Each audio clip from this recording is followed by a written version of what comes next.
অসম আৰক্ষী অসম আৰক্ষী অসম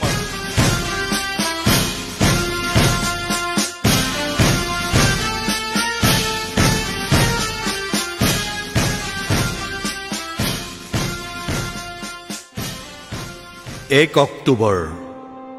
অসম আৰক্ষীৰ জন্মদিন আমাৰ কৰ্মৰাজি ইতিহাস বিজড়িত আমাৰ জন্ম আমাৰ অন্যায় অবিচাৰ সমাধানৰ সূত্ৰে জন্মৰ মূল মন্ত্ৰই হ'ল জনহিত জনসেৱাৰ্থে কেৱল ৰাইজৰ বাবে আমাৰ আন্দোলন সন্ত্ৰাস হিংসাৰ বিৰুদ্ধে আৰু যুদ্ধ কেৱল দেশদ্ৰোহী সমাজ বিৰোধীৰ বিৰুদ্ধে আমাৰ যুদ্ধত হেৰুৱাইছো বহুতো সৈনিক যোদ্ধা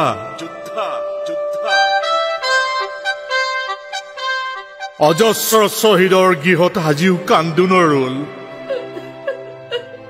সন্ত্ৰাসৰ বিৰুদ্ধে শ্বহীদ হল শ্বহীদ মাধৱ সিং দৌলত সিং নেগী কমল বড়ো বাবৰ আলী লোহিত নাথ গুলজাৰ হুছেইন নিত্যানন্দ গোস্বামী ৰাতুল নুনিছা ভাস্কৰ কলিতা বিনোদ ফাংচু আদি কৰি বহু বীৰ যোদ্ধাই তথাপিও আগবাঢ়িছো অন্যায়ৰ বিৰুদ্ধে জনগণৰ সৈতে টোপনি হৰিছে সন্ত্ৰাসবাদীৰ ড্ৰাগছ মাফিয়াৰ দেশদ্ৰোহীৰ দুৰ্যোগ মহামাৰী কৰোনা সংক্ৰমণৰ